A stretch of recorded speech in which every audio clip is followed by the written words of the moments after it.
미국의 건국의 역사에서 매우 중요한 메이플라워호란 무엇일까요? 메이플라워호는 1620년 잉글랜드 출신 이민자 102명을 북아메리카 대륙에 매사추세츠주 플리머스까지 수송한 목재범선입니다.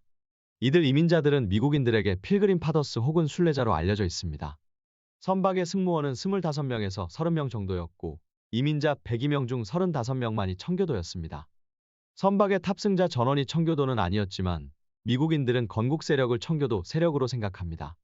그 이유는 청교도인들이 건국 과정에서 주체적인 역할을 했기 때문입니다.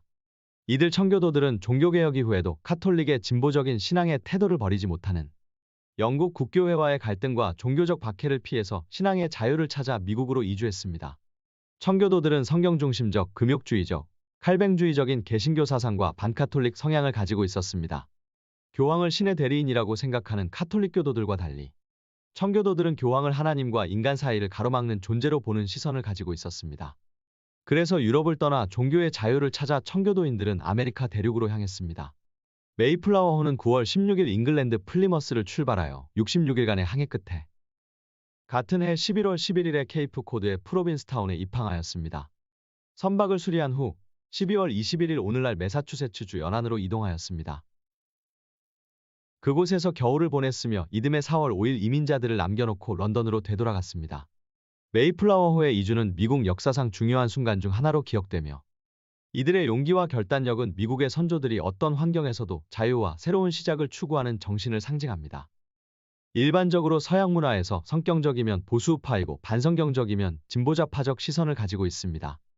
그래서 보수우파들은 미국으로 건너간 메이플라워호를 미대륙에 복음이 전해지고 기독교 문화로 미국이 건국되어지는 역사적 순간으로 보고 있습니다. 아메리카 대륙에 살았던 원주민인 인디언들은 부족 중심적인 공산주의 형태의 경제관념을 가지고 있었고 토지를 소유한다는 개념을 가지고 있지 않았습니다. 그리고 아즈텍 문명의 영향으로 사람을 죽여 제사를 드리는 인신공양의 문화를 가지고 있었습니다. 그래서 보수우파들은 아메리카 대륙의 하나님의 공의가 선포되는 역사적인 순간으로 봅니다. 반면에 반성경적인 진보좌파들은 아메리카 대륙에 살던 토착민에 대한 문화 파괴와 침공으로 보는 경향이 있습니다. 진보좌파들은 메이플라워호의 도착을 아메리카 대륙에 내린 재앙이라고 표현하기까지 합니다. 메이플라워호는 어떻게 대서양을 건넜을까요? 증기선의 발명은 1780년대부터 본격화되었는데 필그림들이 미국으로 건너간 시점은 1620년입니다. 즉, 메이플라워호는 증기동력이 없는 목재 범선이었습니다. 영국의 런던으로부터 미국의 보스턴까지 3,300마일이나 되는 먼 거리입니다. 이것은 킬로미터로 하면 5,300km나 되는 먼 거리입니다. 이것은 서울에서 부산까지 거리의 16배나 되는 먼 거리입니다. 목재 범선이 어떻게 증기동력도 없이 런던에서 미국으로 갈 수 있었을까요? 그것은 베르누이 원리 덕분입니다. 돛을 달고 바람의 힘을 이용해서 항해를 했습니다. 비행기의 날개에 양력이 생기듯이 돛을 담배는 바람이 불 때 배를 미는 힘이 생기고 그 힘으로 항해를 했던 것입니다. 이상으로 메이플라워호에 대한 이야기였습니다.